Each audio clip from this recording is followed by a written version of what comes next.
ఈరోజు నగరి నియోజకవర్గంలో గ్రామాలకు వెళ్ళినా మున్సిపాలిటీ వార్డులకు వెళ్ళినా ప్రజలందరూ కూడా చాలా హ్యాపీగా ఉన్నారు. ప్రజల వద్దకే పరిపాలన రావటం, వాలంటీర్ ప్రతి ఇంటికి వెళ్ళి వారి సమస్యలు తెలుసుకుని అవి పరిష్కరించడం, అలాగే ఎమ్మెల్యేలు మంత్రులు గడప గడపకు వెళ్ళి ఆ ప్రాంతంలో కావాల్సిన అభివృద్ధి కార్యక్రమాలు చేయటం వల్ల ఈరోజు ప్రజలంతా చాలా హ్యాపీగా ఉన్నారు. ఏ మనిషి అయినా కోరుకునేది ఒకటే, తమ పేదరికం పోవటానికి సంక్షేమ పథకాలు ప్రభుత్వం ఇస్తే బాగుంటుంది, తమ బిడ్డలకి చక్కటి చదువునిస్తే బాగుంటుంది, తమకి ఆరోగ్యం బాగాలేనప్పుడు ప్రభుత్వం అండగా నిలబడితే చాలనుకుంటారు, అలాగే ఇల్లు లేని వాళ్ళకి ఇల్లు కట్టిస్తే చాలనుకుంటారు. ఇవన్నీ కూడా జగన్మోహన్ రెడ్డి గారు ప్రతి కుటుంబానికి ఒక కొడుకులాగా చేసిచ్చారు. అందుకే మీరు ఎవరికి ఓటేస్తారంటే జగన్కి ఓటేస్తామంటారు. మరి రోజమ్మ కంటే జగన్కి ఓటేస్తే రోజమ్మకి వేసినట్టే, రోజమ్మకి వేస్తే జగన్కి వేసినట్టే అని నగర ప్రజలు చెప్తుంటే నిజంగా చాలా హ్యాపీగా ఉంది. కానీ ఇది చూసి పచ్చకామర్లోడు లాగా ఈరోజు తెలుగుదేశం పార్టీ వాళ్ళు కొన్ని ప్రచారాలు చేస్తున్నారు. గతంలో సీట్ లేదన్నారు, తర్వాత వెన్నుపోటుదారుల వల్ల ఓడిపోతానన్నారు, తర్వాత ప్రజలు పట్టించుకోవటం లేదన్నారు.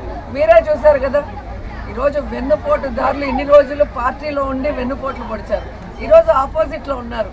ఇప్పుడు వెన్నుపోట్లు ఉండవు, స్ట్రైటే. మా కార్యకర్తల దాటికి ఆ వెన్నుపోటుదారులు ముక్కలు ముక్కలు అయిపోతారు. అండ్ ఈరోజు మీరు చూస్తే తెలుగుదేశం వాళ్ళు ఒక వీడియో సర్క్యులేట్ చేస్తున్నారు. ఎంత దారుణం అంటే, ఒక లేడీ ఎమ్మెల్యే మినిస్టర్ని కూడా చూడకుండా ప్రజల్లో అహర్నిశలు ఉంటూ పనిచేస్తూ ప్రజల మెప్పు పొందుతున్న అమ్మాయిని ఈరోజు ఒక కారులో వచ్చి ఆగటం, ఆవిడ ఓటుకు 5,000 ఇస్తానంటే ఏంటి డైమండ్ రాని నీకు ఎందుకు వేయాలి, నువ్వు రోడ్డు వేసావా, నువ్వు అది చేసావా ఇది చేసావా అని ఒక వీడియో చేసి సునకానందం పడుతున్నారు. నిజంగా తెలుగుదేశం వాళ్ళకి ఛాలెంజ్ చేస్తున్నాను. ఈరోజు నేను చేసినంత అభివృద్ధి గతంలో ఆ పార్టీ క్యాండిడేట్ ఎవరైతే ఉన్నారో వాళ్ళ నాన్నగారు 35 సంవత్సరాలు ఇక్కడ ఉన్నారు. ఈ పుత్తూరుకి వడమాలపేటకి మొన్న 5 ఏళ్ళు 5 నగరి నియోజకవర్గం మొత్తం ఉన్నారు ప్రభుత్వం ఉన్నప్పుడే. మరి ఎందుకు మీరు చేయలేకపోయారు, నేను ఎందుకు చేయగలిగానో నేను చూపిస్తాను.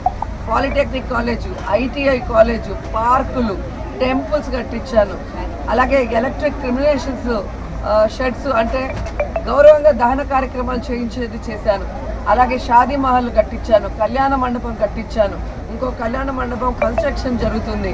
అండ్ ఈరోజు ఏ మున్సిపాలిటీలో అయినా కూడా రూరల్ అంతా కలిపి మున్సిపాలిటీ చేశారే తప్ప వాళ్ళకి సక్రమంగా రోడ్లు, డ్రైన్లు, లైట్లు, వాటర్ లేని పరిస్థితి.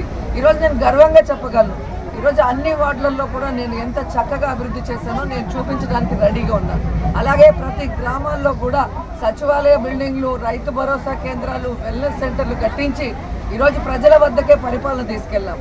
నగిరిలో 100 బెడెడ్ హాస్పిటల్ అన్ని ఫెసిలిటీస్తో విత్ డయాలసిస్ సెంటర్తో కూడా అద్భుతంగా చేసి ప్రజలకు అందించాం.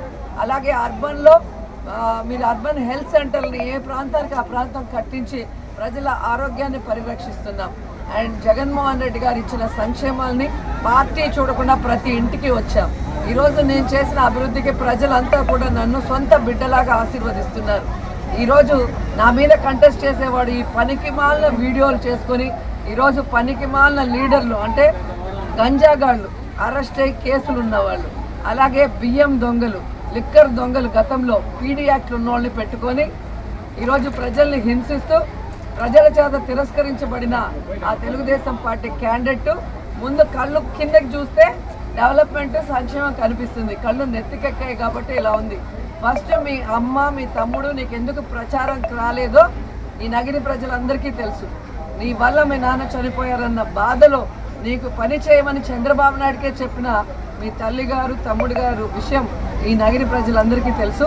సో నీకు ఓటేస్తే రేపు మీ నాన్నకు పట్టిన గతే ఈ కాన్స్టిట్యూన్సీలో ఉన్న చాలా మందికి పడుతుందన్న భయం ఉంది కాబట్టి ఎవరు నీకు ఓటేసే పరిస్థితి లేదు అని చెప్పి ఆ క్యాండిడేట్కి చెప్పుకుంటున్నా. అండ్ ఈరోజు జగనన్న కానీ జగనన్న సైనికులైన మేమైనా కూడా 5 సంవత్సరాలు ప్రజల్లో అధికారం వచ్చాక అంతకుముందు అపోజిషన్లో 5 ఏళ్ళు వాళ్ళ కోసం ఎలా ఫైట్ చేసాం, ఇప్పుడు ఎలా అభివృద్ధి చేసి సంక్షేమాన్ని అందిస్తున్నామో ఎవరు కూడా మర్చిపోలేరు. అండ్ చాలా ఇంపార్టెంట్ థింగ్ కోవిడ్ సమయంలో రాష్ట్రానికి జగన్ గారు నగరికి నేను చేసినంత సర్వీసు ఎవ్వరు చేసి ఉండరు. కాబట్టి ఈ ప్రజలు కానీ అఫీషియల్స్ అందరికీ కానీ మా మీద గౌరవం ఉంది, అభిమానం ఉంది. అందరూ కూడా మాకు ఓటేస్తారు.